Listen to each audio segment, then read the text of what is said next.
तो हेलो दोस्तों, आज हम बच्चन पांडे मूवी एक्सप्लेन करने वाले हैं हिंदी में। मूवी के स्टार्टिंग में हमें कुछ गोलियां दिखाई देती है और एक गाड़ी भाग रही होती है।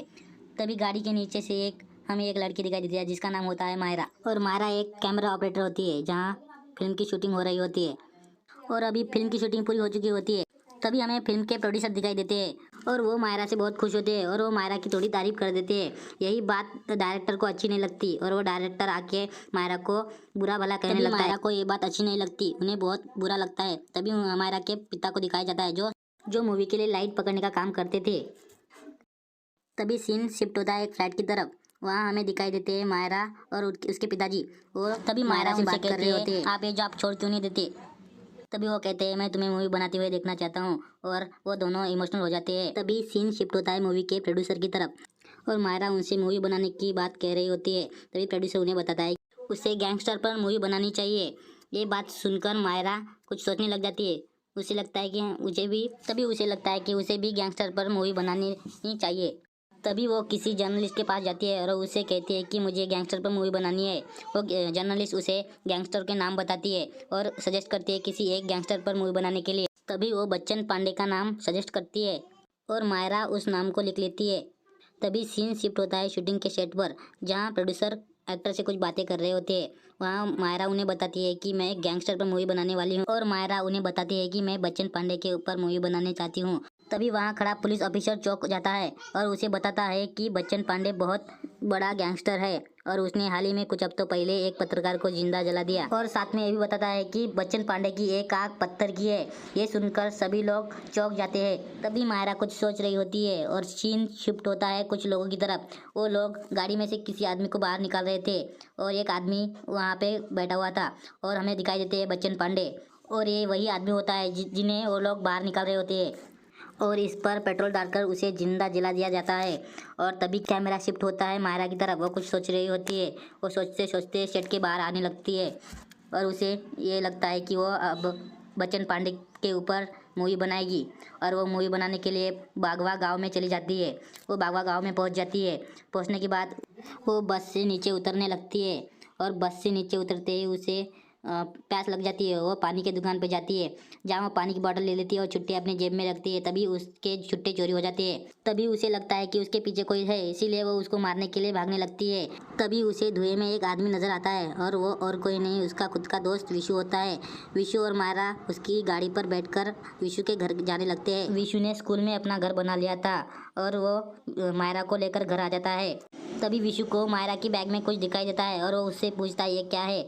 तभी मायरा उसे बताती है कि ये एक स्पाई माइक है, इससे हम लोगों की 1 किलोमीटर के अंदर किसी की भी आवाज़ सुन सकते हैं। तभी विशु मायरा से पूछता है कि तुम यहाँ किस लिए आई हो। तभी मायरा विशु को बताती है कि मैं बच्चन पांडे के ऊपर एक मूवी बनाने आई हूँ। तभी विशु ये सुनकर घबरा जाता है और वो मायरा को समझाता है कि बच्चन पांडे बहुत खतरनाक आदमी है। और तभी मायरा और विशु बाहर झूले पे बैठकर बातें करने लगते हैं। मायरा उसे अपनी लाइफ की सारी बातें बता देती है। और तभी सीन शिफ्ट होता है एक अस्पताल में जहां बच्चन पांडे एक आदमी के पास बैठा हुआ था और वो आदमी बेहोश था। और देखकर ऐसा लग रहा था कि बच्चन पांडे यहाँ पर उसे मिलने आया था। जैसे बच्चन पांडे जाने लगता है और वहाँ कुछ लोग हमें मार खाते हुए दिखते हैं। जैसे ऐसा लग रहा था कि वो लोग उस आदमी को मारने आए थे। और तभी बच्चन पांडे उनको मारकर गाड़ी में बैठकर कहीं और जाने लगता है। तभी सीन शिफ्ट होता है मायरा और विशु की तरफ। यहाँ मायरा और विशु यहाँ कुछ लड़कों के साथ खेल रहे थे और तभी मायरा को पीछे बच्चन पांडे आते हुए दिखाई देता है और वो दोनों घबरा जाते हैं। और बच्चन पांडे आके मायरा के पास बैठ जाता है और मायरा उसे देखकर घबरा जाती है और बच्चन पांडे से कुछ बात करने की कोशिश करती है। तभी वो अपने बालों में एक माइक जैसा लगा लेती है और उससे कुछ बातें करने लगती है। और तभी बच्चन पांडे को मायरा की कुछ बातें अच्छी नहीं लगती और वो मायरा को धमकाने लग जाता है और वो मायरा को धमकाकर छोड़ देता है। और तभी एक आदमी को बच्चन पांडे उसकी पिन से मार देता है। ये देखकर मायरा बहुत घबरा जाती है और घबरा के घर आ जाती है। वो तभी विशु से कहती है कि हम बच्चन पांडे से डायरेक्टली बात नहीं कर सकते। और वो कहती है क्यों ना हम बच्चन पांडे के किसी आदमी से उसकी इन्फॉर्मेशन ले। और ये विशु को ठीक लगता है और वो अगले ही दिन पेंडुलम के पास जाते हैं जो बच्चन पांडे का एक आदमी था। वो पेंडुलम के पास जाके बच्चन पांडे के बारे में जानकारी लेने की कोशिश करते हैं मगर पेंडुलम थोड़ा खिसकेला था इसीलिए वो उससे बात नहीं कर पाते। और वहाँ से चले जाते हैं। तभी वो दूसरे आदमी का ट्राई करते हैं जिसका नाम बप्पारिया चाचा होता है। बप्पारिया चाचा वही होता है जो बच्चन पांडे का आदमी होता है और उसी ने पत्रकार के खिलाफ बच्चन पांडे को बताया था और बप्पारिया चाचा उनको डराकर वहाँ से जाने को कह देते हैं। और सीन शिफ्ट होता है बच्चन पांडे और उसके आदमियों की तरफ। वो होटल में खाना खा रहे थे, तभी बच्चन पांडे शौचालय की ओर जाने लगते हैं और जैसे शौचालय के पास पहुंचते हैं तभी उसे वहाँ एक आदमी दिखता है जो जिसकी तबीयत बहुत ख़राब थी और बच्चन पांडे टॉयलेट का दरवाज़ा खोल रहा होता है। तभी वो आदमी आगे जाने का इशारा कर देता है और वो खुद टॉयलेट की तरफ जाने लगता है और टॉयलेट में से कोई उस आदमी के ऊपर बंदूक चला देता है और ये सब बच्चन पांडे देख रहा होता है। तभी गोलियों की आवाज़ सुनकर बच्चन पांडे के आदमी वहाँ आ जाते हैं और उसी टॉयलेट में से एक आदमी फ़ोन के साथ बाहर आता हुआ हमें दिखाई देता है। ऐसा लग रहा था कि वो बच्चन पांडे को ही मारने आया था और तभी बच्चन पांडे उस आदमी को देख लेता है और तभी सीन शिफ्ट होता है बच्चन पांडे के घर पे। और बच्चन पांडे के घर पे हमें वही आदमी दिखाई देता है जो बच्चन पांडे को मारने आया था और बच्चन पांडे हमें दिखाई देता है। बच्चन पांडे उस आदमी को मार डालता है और सीन शिफ्ट होता है विशु और मायरा की तरफ। वे लोग बच्चन पांडे के बारे में जानने के लिए बच्चन पांडे के अड्डे पर आए होते हैं। तभी उन लोगों को बच्चन पांडे के आदमी लोग देख लेते हैं और बच्चन पांडे के आदमी उनसे कुछ पूछताछ करने लगते हैं। तभी उनको उन पर शक होने लगता है और बच्चन पांडे के आदमी लोग उन दोनों पर नज़र रखने के लिए अपने एक आदमी वर्जिन को कहते हैं और वर्जिन बच्चन पांडे का ही आदमी था। अगले सीन में हम देखते हैं कि वर्जिन विशु और मायरा के पास आया होता है और मायरा उसकी चालाकी से उसकी फ़ोटो खींच लेती है और वो वर्जिन को बताती है कि तुम्हारी फ़ोटो बहुत अच्छी आई है और वो वर्जिन की तारीफ़ करने लगती है और वर्जिन उन्हें बताता है कि बच्चन पांडे ने उसकी गर्लफ्रेंड को खुद ही मार डाला। ये सुनकर वो सब लोग घबरा जाते हैं और वर्जिन को बताते हैं कि तुम्हारी फ़ोटो बहुत अच्छी आई है और उसके मोबाइल में वो ट्रांसफ़र कर देंगे। वो वर्जिन का मोबाइल लेके मायरा कंप्यूटर के पास जाती है और उसमें स्पाई माइक लगा देती है जिसकी मदद से वो लोग उन लोगों की बात सुन सकते थे और वो लोग उसके मोबाइल में स्पाई माइक डाल देते हैं और वर्जिन को वापस दे देते हैं। तभी सीन शिफ्ट होता है हॉस्पिटल की तरफ जहाँ बच्चन पांडे के कुछ आदमी हमें दिखाई देते हैं और एक गाड़ी दिखाई देती है। वहाँ वर्जिन पहुँचता है और उन्हें वो लोग बताते हैं कि हम आज किसी को मारने जा रहे हैं और वर्जिन को ये बहुत अलग लगता है और वो गाड़ी लेकर पेट्रोल डालने चला जाता है और रुक जाता है, लेकिन उसके पीछे विशु और मायरा उसका पीछा कर रहे थे। तभी वो वर्जिन किसी को फ़ोन लगाता है। ऐसा लग रहा था कि वो किसी को कुछ बता रहा था और फिर वर्जिन गाड़ी में पेट्रोल डालकर वापस अस्पताल की तरफ चला जाता है। वे सब लोग गाड़ी में बैठकर उस आदमी के घर की तरफ जाने लगते हैं। तभी वे लोग उस आदमी के घर पर पहुंच जाते हैं और तभी हमें बच्चन पांडे दिखाई देता है जो हंस रहा होता है और वो हंस रहा होता है। बच्चन पांडे ने वर्जिन के खिलाफ एक चाल बनाई थी जिससे उसे पता था कि वर्जिन किसी और के लिए काम कर रहा था। वो वर्जिन को गोली मार देता है और वर्जिन नीचे गिर जाता है। तभी उसकी जेब में से एक मोबाइल गिरता है जो टूट गया था। उस मोबाइल में एक माइक था जो विशु और मायरा ने लगाया था और बच्चन पांडे का एक आदमी उस माइक को उठा लेता है और उसे कहता है कि एक माइक की तरह है जो हमारी आवाज़ सुनने के लिए बनाया होता है। तभी बच्चन पांडे उस माइक से बोल रहा होता है और वो सब आवाज़ विशु और मायरा को सुनाई देते हैं। विशु और मायरा ये सुनकर कुछ घबरा जाते हैं और वो घर की तरफ भागने लगते हैं और घर की तरफ भागने के बाद वो अपना बैग सब पैक करने लगते हैं और दरवाजे की तरफ आते ही वो लोग डर जाते हैं। उनके सामने बच्चन पांडे था। वो लोग बच्चन पांडे को देखकर घबरा जाते हैं और तभी बच्चन पांडे उन लोगों को लेकर अंदर चला जाता है और बच्चन पांडे के आदमी लोग उन दोनों को मारने लगते हैं। तभी विशु बच्चन पांडे को बताती है कि हम उस पर मूवी बनाने आए थे और विशु उनको उसकी बनाई हुई शॉर्ट फिल्म दिखाते हैं और कहते हैं कि हम भी आपके ऊपर ऐसी ही मूवी बनाएंगे। और तभी ये सुनकर बच्चन पांडे हंसने लगता है, उसे बहुत खुशी होती है और वो मूवी बनाने के लिए हाँ कर देता है। दूसरे दिन वो मूवी बनाने के लिए कैमरा ऑन कर लेते हैं और बच्चन पांडे से एक्टिंग करवाते हैं। तभी बच्चन पांडे को वो लोग पूछते हैं कि आपने ये सब कैसे शुरू किया। तभी बच्चन पांडे हमें बताता है कि उसने किसी ज़ोर ज़बरदस्ती ये काम नहीं किया, बस उसको मज़ा आता था। और साथ में ये भी बताता है कि जब से उसने ये काम शुरू किया है तब से उसकी माँ ने उससे बात नहीं की है। और फिर मायरा बच्चन पांडे के कुछ शॉट लेती है और मायरा की स्टोरी फुल कंप्लीट हो जाती है। और तभी सीन शिफ्ट होता है मायरा और विशु की तरफ जहां मायरा उसे बताते हैं कि स्टोरी फुल कंप्लीट हो चुकी है और वहीं विशु मायरा की स्टोरी देखने लग जाता है, लेकिन उसे पता चलता है कि उस स्टोरी में उसका कोई रोल ही नहीं है। इससे वो मायरा से बहुत नाराज़ हो जाता है। तभी वहाँ पर बच्चन पांडे के आदमी आ जाते हैं और विशु को कहते हैं कि बच्चन पांडे ने उसे घर बुलाया है। तभी वो घर जाकर बच्चन पांडे से बोलते हैं कि आपकी पिक्चर में हीरो कौन होगा। तभी बच्चन पांडे बताता है कि मैं ही हीरो बनूंगा।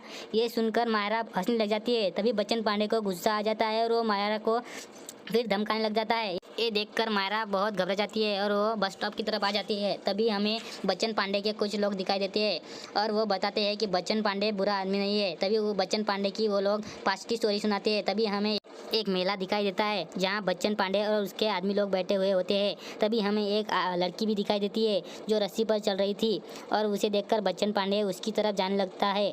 तभी बच्चन पांडे उस लड़की के पास जाकर उस लड़की से बात करने लगता है। तभी वहाँ एक आदमी आ जाता है जो उस लड़की को धक्का देकर नीचे गिरा देता है। ये देखकर बच्चन पांडे को बहुत गुस्सा आ जाता है। वो उस आदमी को मारने लग जाता है। तभी हमें वो लड़की दिखाई देती है जो गाइड के लिए फ़ोन करती है। तभी बच्चन पांडे को ये पता चलता है और वो गाइड बनकर उस लड़की के सामने आ जाता है और वो उस लड़की को बताता है कि मैं तुम्हारा गाइड बन सकता हूँ क्या। तभी वो लड़की हाँ बोल देती है। उस लड़की का नाम सोफिया था और बच्चन पांडे उस लड़की को पसंद करने लगा था और वो उस आदमी के पास जाता है और उसे कहता है कि मैं सोफिया से प्यार करता हूँ, मैं उसके साथ शादी करना चाहता हूँ। तभी सीन शिफ्ट होता है सोफिया की तरफ। वो फ़ोन पर बच्चन पांडे से बात कर रही होती है। वो कहती है कि तुम आज रात मुझे मेले में आकर मिलो।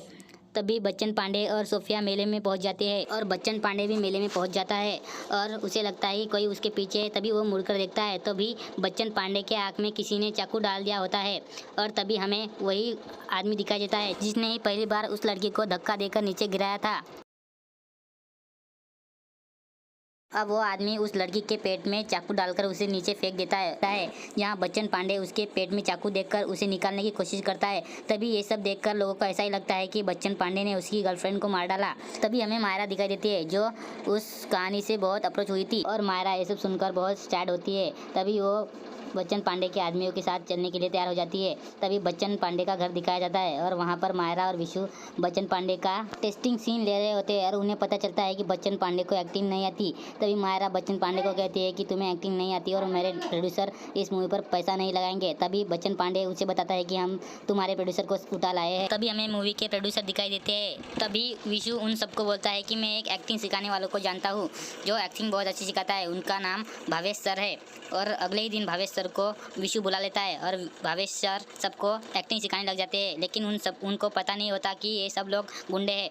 ये बात उनसे छुपाई जाती है और भावेश सर एक्टिंग सिखाते सिखाते बच्चन पांडे को एक थप्पड़ मार देते हैं जिससे कि बच्चन पांडे को बहुत गुस्सा आता है और वो कहते हैं कि मूवी के आखिरी दिन मैं इसे बहुत मज़ा सिखाऊंगा। तभी वहाँ मूवी की शूटिंग शुरू हो जाती है। मूवी में एक सीन ऐसा होता है जहाँ बच्चन पांडे को एक डायलॉग ऐसा बोलना होता है कि वो डायलॉग बच्चन पांडे को बिल्कुल नहीं आता। तभी मायरा उसे कहती है कि तुम मुझ में सोफी को ढूंढो और डायलॉग बोलो और बच्चन पांडे उसमें सोफी को देखता है और अच्छे से डायलॉग बोल देता है। तभी मूवी बहुत अच्छी हो जाती है और मूवी कंप्लीट हो जाती है और फिर हमें भावेश सर दिखा देते हैं। उनका हाल बहुत बुरा हो चुका होता है। तभी सीन शिफ्ट होता है अस्पताल में बच्चन पांडे दिखाई देता है और वो आदमी दिखाई देता है, उसको होश आ गया था और वो बच्चन पांडे उससे कहता है कि तुमने सोफी को क्यों मारा। सोफी को उसी आदमी ने मारा था, इसीलिए बच्चन पांडे उस आदमी को मार डालता है। और सीन शिफ्ट होता है मूवी की एडिटिंग की तरफ जहां मायरा फिल्म की एडिटिंग कर रही होती है और बाजार में गाड़ियों के ऊपर मूवी के पोस्टर लगे हुए होते हैं और मूवी रिलीज होने का दिन आ जाता है और बच्चन पांडे की एंट्री होती है। तभी थिएटर में बच्चन पांडे आ जाता है और सभी लोग मूवी देखने लग जाते हैं। तभी और फिर बच्चन पांडे भी मूवी देखने लग जाता है और उसे पता चलता है कि ये वो मूवी नहीं है जो उसने बनाई है, बल्कि इसका उल्टा दूसरी मूवी बना चुके हैं। फिर उससे बहुत गुस्सा आता है, सब लोग उस पर हंस रहे होते हैं। तभी हमें मायरा दिखाई देती है और वो बहुत खुश होती है। उसे ऐसा लग रहा था कि मूवी बहुत अच्छी बनी है, मगर बच्चन पांडे को ये मूवी अच्छी नहीं लगी क्योंकि उसे धोखा मिला था। उसने जो मूवी बनाई थी उसका दूसरा ही भाग दिखा दिया जाता है और विशु को ये बात पता होती है। वो मायरा से कहता है कि बच्चन पांडे हमें ढूंढ रहा होगा और वो मायरा को लेकर कहीं दूर चला जाता है और वहाँ बच्चन पांडे उन लोगों को ढूंढता हुआ आ जाता है। तभी बच्चन पांडे के आदमी मायरा को पकड़ लेते हैं और उस पर पेट्रोल डाल देते हैं। तभी बच्चन पांडे वहाँ आकर उसे जलाने ही वाला होता है। तभी वो मायरा से कहता है कि तुमने कोई और ही मूवी बना दी है। जो लोग मुझसे नफरत करते थे आज वो लोग मुझसे बातें कर रहे हैं। मेरी माँ ने कभी मुझसे बात नहीं की, मगर आज तुम्हारी वजह से मेरी माँ ने मुझसे बात की और सब बहुत खुश है मुझसे। मैं तुम्हारा बहुत बड़ा आभारी हूँ। ऐसा कर बच्चन पांडे उसके सामने हाथ जोड़ने लगता है और फिर बच्चन पांडे वहाँ से चला जाता है और फिर हमें दिखाई देता है कि बच्चन पांडे एक होटल में आया था जहाँ उस पर गोली चली और बच्चन पांडे नीचे गिरा हुआ है और बच्चन पांडे उठते ही हंसने लगता है और फिर हमें पता चलता है कि बच्चन पांडे मूवी में काम कर रहा था और फिर यहीं पर हमारी मूवी